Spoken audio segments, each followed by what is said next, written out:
तो दोस्तों ये आपके सामने खड़ी है Tata Nexon creative plus S variant की। देखो भाई, टाटा की नॉर्मल आती है वही लॉक अनलॉक बूट का बटन और फॉलो मी हेडलैम्प का आपको बटन देखने को मिल जाता है। तो चलिए आइए शुरू करते हैं।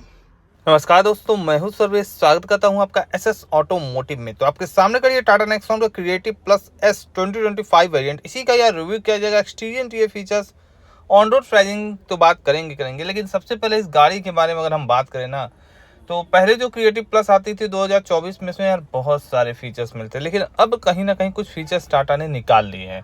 लेकिन अभी भी क्रिएटिव से भी ठीक है ये तकरीबन। अगर प्राइसिंग अगर हम क्रिएटिव वेरिएंट पे भी चले जाते हैं तो तकरीबन क्रिएटिव वेरिएंट से ये गाड़ी 1,29,000 रुपये महंगी है, कह सकते हैं आप।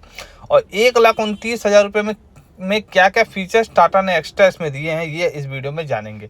अगर हम बात करें फीचर्स के बारे में, तो इसमें बस ये है कि 10.25 इंच की इंफोटेनमेंट सिस्टम मिल जाता है, 360 कैमरा मिल जाता है, मिल जाता है, आर्म रेस्ट मिल जाता है, फ्रंट में आपको आर्म रेस्ट मिलता है, और प्लस आपको सनरूफ जैसे फीचर्स आपको इस वेरिएंट में देखने को मिल जाते हैं, जबकि क्रिएटिव में इतने फीचर्स नहीं देखने को मिलते हैं। क्या आप बताइए, 1,29,000 रुपये एक्स्ट्रा आप दे रहे हो अगर इसके, तो क्या क्रिएटिव वेरिएंट लेना पसंद करोगे, क्रिएटिव प्लस वेरिएंट लेना पसंद करोगे? क्योंकि इतने फीचर्स के लिए आप 1,29,000 रुपये देना चाहोगे? कमेंट बॉक्स में जरूर बताना। बाकी अगर साइड प्रोफाइल वगैरह तो सेम ही आपको देखने को मिलती है, लॉयल्स वगैरह भी आपको सेम मिलते हैं, वही आपको लेंथ मिल जाती है 3995 mm की, वेथ मिलती है 1804 mm की, हाइट मिलती है 1620 mm की, व्हील बेस इस गाड़ी की 2498 mm की मिलती है। कुछ फीचर्स निकाले गए हैं, वो भी इस वीडियो में बताए जाएंगे। बाकी इस गाड़ी को देखेंगे तो ठीक लगती है, मतलब अब नेक्सॉन में जो पैसे लगा रहे हो 72 पैसे, तो अब वो फीचर्स कहीं ना कहीं रिग्रेट हो गई हैं। यहाँ पे देखिए, ये आर्मरेस्ट अच्छा है, व्हील आर्च अच्छा है, सस्पेंशन भी अच्छे मिल जाते हैं। टायर साइज की बात करें 215 60 16 इंच के आपको डायमंड कट अलॉयज मिलते हैं पहले वाले, जो कि अच्छी बात है। ये सब चीज़ें आपको सेम देखने को मिल जाते हैं। बाकी ग्राउंड क्लियरेंस थोड़ा अच्छी मिलती है। Electrically foldable adjustable warning turn indicator plus कैमरे के साथ मिलता है। देखिए यहाँ पे रिक्वेस्ट सेंसर पहले मिलता था, जो कि अब नहीं मिल रहा है। बाकी 44 लीटर की फ्यूल टैंक कैपेसिटी वगैरह तो मिल जाती है। पीछे की अगर प्रोफाइल की हम बात करें, पहले बूट दिखा लेते हैं आपको। बूट को पहले से ही काफ़ी अच्छे से कवरअप किया जाता है, जो कि एक अच्छी बात है। नेक्सॉन के हर वेरिएंट में ऐसा किया जाता है, और यहाँ पार्सल ट्रे वगैरह देखने को नहीं मिलता है। वैसे सीएनजी वेरिएंट है तो इसमें आपको बूट लैंप वगैरह तो मिल जाता है, लेकिन 60-40 कोई ऑप्शन नहीं मिलता है। सीएनजी वेरिएंट है तो इसमें आपको यहाँ पे सीएनजी सिलेंडर देखने को मिल जाएगा, ये देखिए नीचे। हाँ, अगर आप सीएनजी दो डुअल सिलेंडर मिलता है। अगर सीएनजी नहीं लेना चाहते हो तो तकरीबन इसमें आपको 382 लीटर का बूट स्पेस मिलता है, जो कि एक अच्छी बात है। अगर सीएनजी लेना चाहते हो तो अच्छी बात है।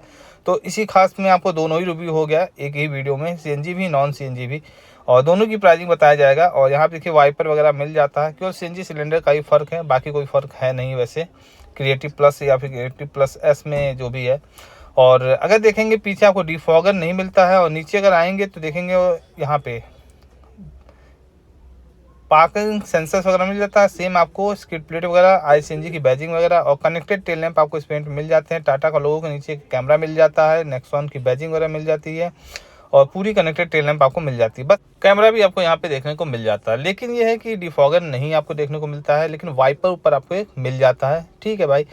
और ऊपर अगर आएंगे तो ऊपर आपको साफिन एंटीना, रूफ रेल जैसे फीचर्स आपको मिल जाते हैं, जो कि ठीक है अपने हिसाब से। और पीछे की प्रोफाइल आपको यही मिलती है, और साइड से गाड़ी जैसे पहले दिखती थी वैसे ही आपको दिख रही है। बहुत ज़्यादा फ़र्क नहीं आया है एक्सटीरियर में, लेकिन यह कुछ फीचर्स हटाए गए हैं, जो कि बहुत अजीब बात है। हटाने तो नहीं चाहिए थे, क्योंकि पैसे आप दे रहे हो और फिर कीमत भी बढ़ गई है। रूफ रेल देखिए सिल्वर फिनिश में, और साफिन एंटीना ब्लैक में मिलता है। ये कार्बन ब्लैक का यूज़ किया गया है। बाकी आइए रियर सीट पे चलते हैं। पियानो ब्लैक फिनिश क्रोम की जगह पर आपको दिया गया है। और रियर की अगर डोर की बात करें तो डोर आप देख सकते हैं डुअल टोन में इंटीरियर मिलता है, जो कि अच्छा लगता है देखने में। पहले वाले इंटीरियर से भी ठीक मिलता है, अब देखने में थोड़ा प्यारा लगता है। ग्लास एरिया वगैरह तो सही मिलता है। क्वालिटी वगैरह पहले भी ठीक थी, अभी भी ठीक है। लॉक अनलॉक मिल जाती है, विंडो के कंट्रोल्स वगैरह मिल जाते हैं।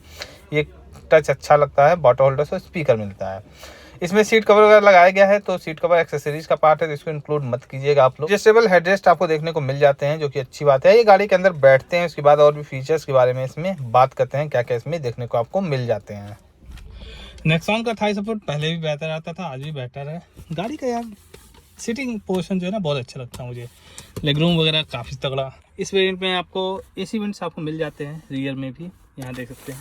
और यहाँ आएंगे तो आपको देखो भाई 60-40 का ऑप्शन तो नहीं मिलता है इस वेरिएंट में भी, और आर्मरेस्ट की सुविधा भी देखने को नहीं मिलती है। बाकी यहाँ देखेंगे तो यहाँ पे आपको 2 एडजस्टेबल हेडरेस्ट मिल जाते हैं, आर्मरेस्ट वगैरह दोनों ही ओर मिल जाते हैं, सनरूफ मिल जाता है। एस वेरिएंट सनरूफ मिलेगा ही मिलेगा। और यहाँ पे देखिए ये फैब्रिक, तो सीट जो है फैब्रिक मिलती है। और ये जो चीज़ लगा हुआ है ये सीट कवर शोरूम द्वारा लगवाया गया है, जो कि अच्छा सीट कवर लग रहा है। थाई सपोर्ट वगैरह काफ़ी अच्छा दे रहा है ये, तो ये चीज़ सही है। इंटीरियर वगैरह देख सकते हैं आप लोग कैसा मिल रहा है नेक्सॉन क्रिएटिव प्लस S24 का, काफ़ी शानदार आपको इंटीरियर देखने को मिल रहा है। तो ठीक है भाई, क्रिएटिव वेरिएंट है तो अच्छा खासा इंटीरियर आपको देखने को मिल जा रहा है। चलिए आइए उतरते हैं, उतरने के बाद और भी चीज़ें फ्रंट में चल के देखते हैं क्या क्या चीज़ें मिल रही हैं फ्रंट में। नेक्सॉन की जो एक अच्छी बात मुझे लगती है कि इसमें से बाहर निकलना और बैठना बहुत आसान है, चाहे रियर हो चाहे फ्रंट का सीट हो। साइड से गाड़ी आप देख सकते हैं कैसी लग रही है, देख सकते हैं आप लोग। बाकी अगर बात करें तो अब चलिए बाहर आगे की प्रोफाइल पे चलते हैं फ्रंट में। और यहाँ पे अगर आप देखेंगे तो 44 लीटर की फ्यूल टैंक कैपेसिटी मिलती है, पेट्रोल डीजल दोनों की ही आपको सेम मिलती है, ऐसा नहीं है कुछ। ये लॉक है। और सबसे मुझे अजीब चीज़ ये लगा है फ्रंट प्रोफाइल में इस गाड़ी की, देखिए साइड से तो अच्छी लगती है। फ्रंट प्रोफाइल में पहले आपको प्रोजेक्टर मिलता था LED, जबकि अब आपको रिफ्लेक्टर मिल रहा है। ऐसा टाटा ने क्यों किया, जबकि ये बहुत सही चीज़ है। प्रोजेक्टर मिलना चाहिए था, जो कि अच्छी लगती है गाड़ी देखने में प्रोजेक्टर। मेन बात ये प्रोजेक्टर का जो थ्रो होता है वो काफ़ी बढ़िया होता है। जब रात वगैरह में आप चलते हो तो फील होता है कि हाँ भाई हेडलैम्प काफ़ी पावरफुल है।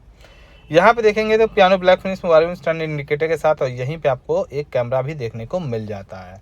चलिए गाड़ी के अंदर चलते हैं। अंदर चलने से पहले एक और चीज़ आपको दिखा देता हूँ। ये देखिए भाई, रिक्वेस्ट सेंसर आपको ड्राइवर साइड भी नहीं मिलता। ये भी एक कॉस्ट कटिंग है भाई, पहले मिलता था, जबकि पता नहीं क्यों टाटा ने ऐसा किया कि भाई रिक्वेस्ट सेंसर तो देना चाहिए था। थोड़ा सा सही लगता है, गाड़ी में की रहती है तो आराम से खुल जाती है, बार बार की का यूज़ नहीं करना पड़ता है। देखिए लॉक अनलॉक मिल जाता है, ORMs के सारे कंट्रोल्स मिल जाते हैं, विंडो के यहाँ कंट्रोल्स मिल जाते हैं, पियानो ब्लैक फिनिश का यूज़ किया गया है, बॉटल होल्डर्स और स्पीकर वगैरह आपको यहाँ पे देखने को मिल जाते हैं। इंटीरियर तो खैर अच्छा मिलता है, पहले भी अच्छा मिलता था, सेम आपको देखने को मिलता है। लेकिन अभी यहाँ पे हाइट एडजस्टमेंट और सीट एडजस्टमेंट मैनुअली मिलते हैं, जो कि अच्छी बात है। गाड़ी के अंदर आइए बैठते हैं और भी बताते हैं कौन कौन से फीचर्स में मिलते हैं या फिर नहीं मिलते हैं। क्रिएटिव जो S वेरिएंट है, ऑन कर लेते हैं गाड़ी। इसमें जो फीचर्स मिलते हैं, कई फीचर्स टाटा ने निकाल भी लिए, कई फीचर्स दे भी दिए इस वेरिएंट में। क्रिएटिव वेरिएंट पे जो भी तोड़ मड़ोड़ किया गया है वो ठीक है अपने बजट के हिसाब से। एक चीज़ मुझे जो लगता है वो है स्टीयरिंग व्हील आपको पहले जैसे ही मिलती है। यहाँ पे देखेंगे तो माउंटेड कंट्रोल मिल जाता है, यहाँ पे आपको कॉल म्यूजिक सबका कंट्रोल मिल जाता है। स्टीयरिंग व्हील आपको टिल्ट मिल जाती है, रीच देखने को नहीं मिलती है। और इधर आपको MID का कंट्रोल मिलता है, यहाँ पे MID कंट्रोल मिलता है। यहाँ से MID को कंट्रोल कर सकते हैं, जो भी चीज़ें आपको देखना है, जो भी चीज़ें आपको करना है। MID आपको जो इंस्ट्रूमेंट क्लस्टर है वो आपको पुराना वाला ही मिलता है, और इस वेरिएंट में वही देखिए टाइप प्रेशर मॉनिटर वगैरह बता रहा है, लेकिन इन्फॉर्मेशन फुल देता है, कोई इसमें दिक्कत नहीं है। जो भी चीज़ें आपको फुल बताता है, ऊपर CNG नीचे आपको पेट्रोल का आपको दिखाता है, तो ठीक है, कोई दिक्कत नहीं है। यहाँ को 10 इंच का 10.2 इंच का आपको वही इंफोटेनमेंट सिस्टम मिलता है, काफ़ी शानदार। इसमें 360 कैमरा वगैरह सब आपको मिलता है। आइए 360 कैमरा ऑन करते हैं, ये देखिए। तो 360 कैमरा आपको देखने को मिल जाता है, जो कि एक बहुत अच्छी चीज़ है और होना भी चाहिए। 2D 3D में भी आप देख सकते हैं, 3D में कुछ इस तरीके से ये दिखा रहा है कि काफ़ी सही है। फ्रंट का पार्किंग सेंसर, रियर का पार्किंग सेंसर, सब कुछ आप यहाँ से देख सकते हैं, कोई आपको दिक्कत नहीं है। तो ये एंड्रॉइड ऑटो एप्पल का आपको नेविगेशन, ब्लूटूथ, रेडियो सब कुछ सपोर्ट करता है, जो कि एक अच्छी बात है। रियर रिसीवेंट नीचे आपको मिल जाते हैं। इधर आएंगे तो यहाँ देखिए सारे कंट्रोल्स मिल जाते हैं, 1000 डैम के, बूट के, लॉक के, 360 CNG का, और यहाँ पे आपको ऑटोमेटिक क्लाइमेट कंट्रोल भी देखने को मिल जाता है, कर सकते हैं यहाँ से। और यहाँ आएंगे तो ये तो की रखी हुई है, यहाँ पे देखेंगे C टाइप भी मिल जाता है और USB भी मिल जाता है आपको, 12 वोल्ट का सॉकेट भी मिल जाता है। पेट्रोल वेरिएंट है तो जाहिर सी बात है 5 स्पीड 6 स्पीड मैनुअल ट्रांसमिशन इसमें आपको देखने को मिलता है। यहाँ पे क्या मिलता है, क्या रख सकते हो भाई आप लोग बताना। आर्मरेस्ट के नीचे भी अच्छा खासा स्पेस मिल जाता है, ये देखिए काफ़ी तगड़ा स्पेस है। यहाँ पे ये RKL का ये परफ्यूम वगैरह जो भी है रखा हुआ है, जो कि ठीक है, अच्छा लगता है, बंद कर सकते हैं। और सीट वगैरह तो काफ़ी तगड़ी है, जो सीट कवर है वो काफ़ी अच्छा लग रहा है, शोरूम द्वारा लगवा सकते हैं आप लोग। और यहाँ पे देखिए ग्लब बॉक्स, काफ़ी शानदार आपको ग्लब बॉक्स मिलता है, बड़े साइज़ का मिलता है। नेक्सॉन में तो मिलता ही हमेशा अच्छा ग्लब बॉक्स। यहाँ पे आएंगे तो क्योंकि वारंटी मिरर वगैरह तो नहीं मिलता है। हायर विंग्स आपको मैनुअली मिल जाता है, सनरूफ आपको मिल जाता है, सो नॉर्मल वाला सनरूफ मिलता है, लेकिन मिलता है। रीडिंग लैंप जो है आपको वही LED बेस मिलती है। और यहाँ से आप एयरबैग वगैरह का कंट्रोल्स है। यहाँ पे देखेंगे तो आपको यहाँ पे आपको एक वारंटी मिरर देखने को मिल जाता है, ये देखिए ये चीज़। तो ग्रैब हैंडल्स वगैरह मिल जाते हैं। तो फीचर्स के मामले में ठीक है, सारे फीचर्स आपको देखने को मिल जाते हैं, कोई कमी नहीं है। जो ज़रूरत के जो भी फीचर्स मिलते हैं सारे इस वेरिएंट में देखने को मिल जाते हैं। 360 कैमरा जैसे फीचर्स भी मिल जाते हैं, सारी चीज़ें मिल जाती हैं। लेकिन कुछ चीज़ें हटाई गई हैं जो कि छोटी छोटी चीज़ें हैं, जैसे कि रिक्वेस्ट सेंसर वगैरह नहीं मिलता है, ये चीज़ें बहुत अजीब हैं। बाकी अगर बात करें तो ये MID वगैरह पहले और बेटर आती थी, लेकिन अब वो नॉर्मल वाली MID आपको देखने को मिल रही है नॉर्मल। कुछ चीज़ें हटाई भी गई हैं, कुछ चीज़ें दी भी गई हैं, जो कि ठीक है अपने हिसाब से। ये था क्रिएटिव प्लस वेरिएंट। अब चलिए चलते हैं इसके ऑन रोड प्राइसिंग और डाउन पेमेंट वगैरह के बारे में बात करते हैं। बंद करते हैं इसको। अब बात करते हैं ऑन रोड प्राइसिंग की। देखो भाई, ये क्रिएटिव एस वेरिएंट है। अगर आप इसको पेट्रोल में लेने जाते हो तो तकरीबन ये 13,10,000 रुपये में आपको मिल जाता है। वहीं पे अगर आप इसको CNG में लेने जाते हो तो तकरीबन 14,30,000 रुपये में आपको RKL मोटर गोरखपुर पे देखने को मिल जाता है। डिस्क्रिप्शन में शोरूम के रिगार्डिंग सारी कॉन्टैक्ट डिटेल्स आपको मिल जाएगी। अब हम बात कर लेते हैं इस गाड़ी के डाउन पेमेंट की। अगर हम डाउन पेमेंट्स की अगर बात करें तो इसको अप्रॉक्स आप 30% डाउन पेमेंट पे उठा सकते हो। वो भी आपके कागज़ वगैरह पे डिपेंड करेगा, आपकी जॉब प्रोफाइल वगैरह पे डिपेंड करेगा। और EMI के बारे में जानना है तो डिस्क्रिप्शन में कॉन्टैक्ट डिटेल दिया गया है, वहाँ पे अपनी जॉब प्रोफाइल बता करके अपना पूरा डाउन पेमेंट कंफर्म कर सकते हो, कितना आपके जॉब के अकॉर्डिंग सारी चीज़ें बता दी जाएगी। अब बात कर लेते हैं ये वेरिएंट कितना ज़्यादा सफल वेरिएंट है, आपको लेना चाहिए कि नहीं। देखो भाई, 1,30,000 रुपये क्रिएटिव से महंगी है। तो अगर आपको यदि में सनरूफ की और आपको 360 कैमरा या फिर ज़रूरत है तो 1,30,000 रुपये एक्स्ट्रा खर्च कर देना। अगर नहीं ज़रूरत है तो क्रिएटिव वेरिएंट ले लो भाई, वो ज़्यादा वैल्यू फॉर मनी आपको हो जाएगी। तो अगर इसकी ज़रूरत है तो आप ये ले सकते हो, वरना फिर आप क्रिएटिव ही लेना, वो ज़्यादा मुझे वैल्यू फॉर मनी लग रहा है।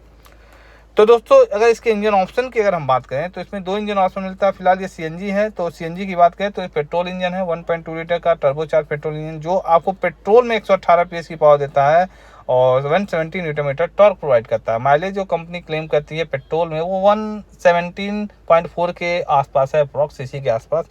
बाकी जो लोग चला रहे हो कमेंट बॉक्स में बताना कितना माइलेज दे रही है। वहीं पे अगर CNG की माइलेज की अगर बात करें तो अप्रॉक्स ये गाड़ी 26 के आसपास अप्रॉक्स कंपनी जो क्लेम करती है। बाकी जो लोग CNG में चला रहे हो वो भी लोग बताना भाई कितना माइलेज रियली में निकाल करके आपको दे रही है। दोस्तों, ये रहा Tata Nexon creative plus S CNG variant का रिव्यू। अगर आपको वीडियो पसंद आई तो चैनल को सब्सक्राइब जरूर कीजिएगा। आपका दिन शुभ रहे। धन्यवाद।